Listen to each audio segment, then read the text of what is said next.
that's kind of changed the way that you travel too, because I know you frequently go on trips and whatnot.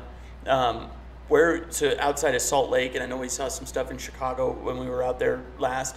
Where have you seen the best metalwork and whatnot? Places that just saw you, just kind of made you go, whoa, and look around. The two places that stand out are Denver, Colorado, and Austin, Texas.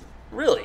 Austin, Texas has some now they're doing a lot of art down there, which I think, I'm not a metal art guy where you just take a bunch of junk and weld it together. That's not welding to me, but their handrails and stuff, they really are doing unique things over there. But Denver, they're revamping the whole downtown, and the stuff they're doing down there is really, really neat.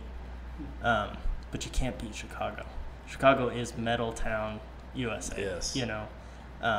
They've got so a little fascination here. They've got a press in Chicago is the only one in the entire world that can bend these I-beams, into the structure. And downtown Salt Lake City has a library, and that big curve around it, they bent that for that.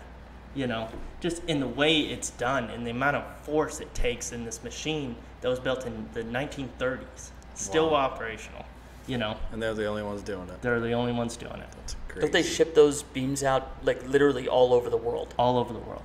That's all they do is bend I-beams. That's wild. And the machine's been going since the 30s? The 30s. It was designed and built in the 30s. Probably with very minimal downtime, too. Hydraulic? Yeah. It's a diesel-powered hydraulic. So the diesel powers a hydraulic pump. Yeah. The amount of force that has to go into bending an I-beam that's not supposed to bend. Right. At all. And these I-beams aren't small. Right. These I-beams, you could stand up in them, It's insane. Jesus. Okay. Now, That gave me some perspective.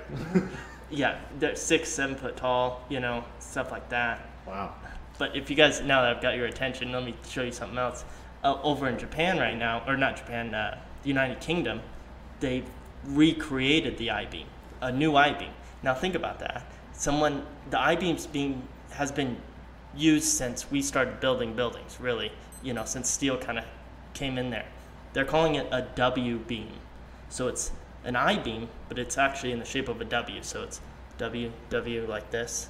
Well, viewers can't see my hand. But so just on a building downtown, the building's about an acre big, almost. Okay. A little over. Traditionally, you would need about 18 I-beams to support the floor, like that. They're doing it with 2.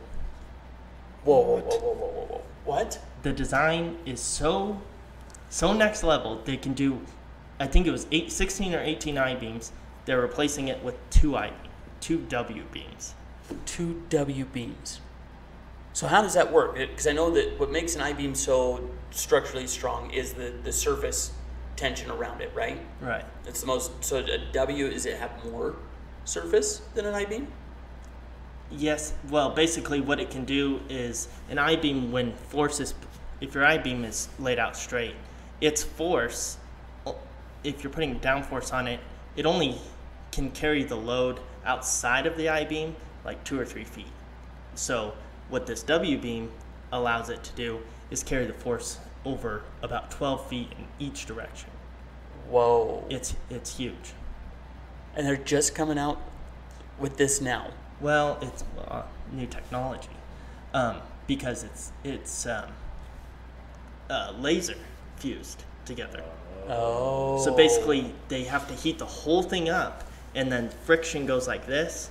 The laser is what heats it, but it's got to be one uniform heating thing. And mind you, these beams are 100 feet long, 200 feet long, and then they fuse it into a W, and then there's a top and bottom plate. But it can carry its load like 12 times or 12 feet out in each direction, where a traditional I-beam you're looking a couple feet in each direction. That's crazy. Wow.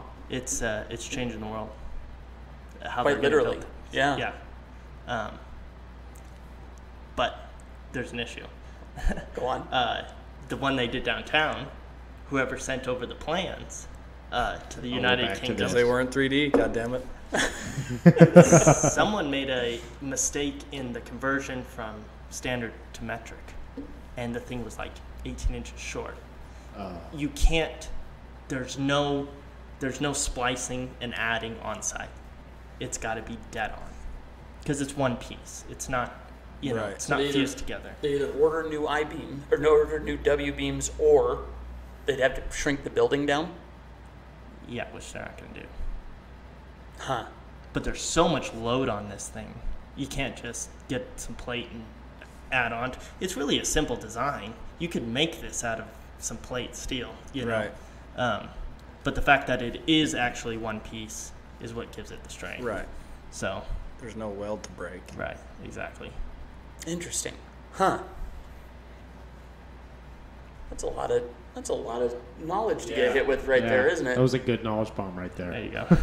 I'm glad I'm talking to someone who actually, you know, I don't have any friends. And so my girlfriend, you know, she's got a bunch of girlfriends, you know, and I start talking and the eyes just glaze. Most of them just get up and walk off, you know. I'm like, it's a WI-beam. What are you talking about? This fucking guy's talking about W beams again. Huh. They're like, isn't it an I-beam a W-beam if you put it on its side?